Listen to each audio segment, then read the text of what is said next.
kulanti wanaagsan saaxiibayaal halkan waa Fagaare Entertainment waa mar kale iyo muuqaal cusub waxaan marka hore ka codsanayaa inaad subscribe saarto YouTube-keena sidoo kale like saar muuqaalka si uu meel fog u gaaro mahadsanid ku sabay kuna saariyo ku sugay ku soo samro farxadii waan ku siiyay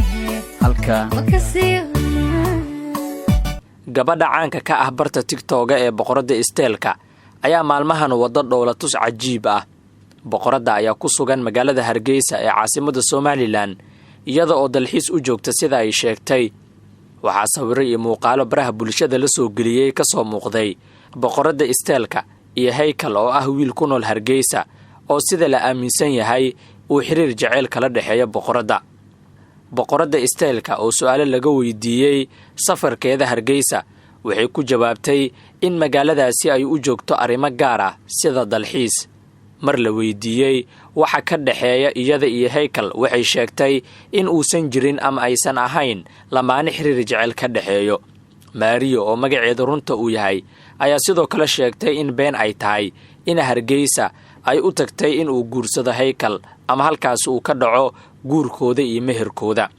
dad badan ayaa marka ay arkeen ficilada ay sameynayaan labadan qof waxa ay ku tilmaameen in uu xiriir jacayl ka dhaxeeyo oo ay yihiin dad isku baahan oo isjecel maxay tiri balaan daawano dadkan waxa leenahay aniga haykal waxaan ahaa dad asxaabta de kala laga yeelay laakiin dad saaxiibo dhab ah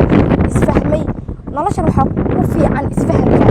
wada kasta la gali karaa laakiin tan laga dhaxaysa waxa tahay dad isfaham oo asxaab ah oo saaxiibo ee asxaab yaadineen tan kale hada ka hadlo mid tan Hargeysa aan u imaaday waliga jeclaa horta Hargeysa amaado tan waliga ma safrin ba safkii ugu horeeyay wuxuu noqday Hargeysa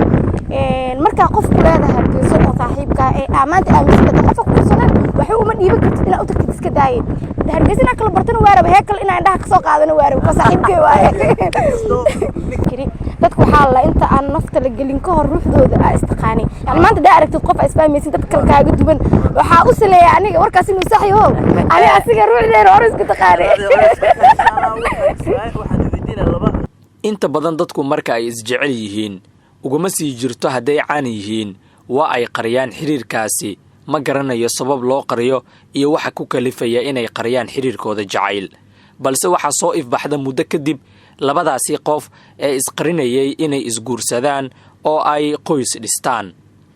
boqorada Isteelka ayaa sheegtay in magaalada Muqdisho ay ku soo laabanayso maalmaha soo socda magaalada Hargeysa ayay sheegtay in aysan ka jirin caburin oo loo geysto dadka shacabka ah iyo sawiro qaldan oo laga bixiyay magaaladaasi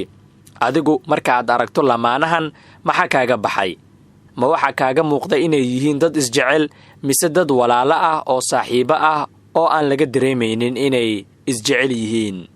aragtidaada qaybta hoose ee commentiga noogu reeb mahadsanid ku sabay kuna saariyo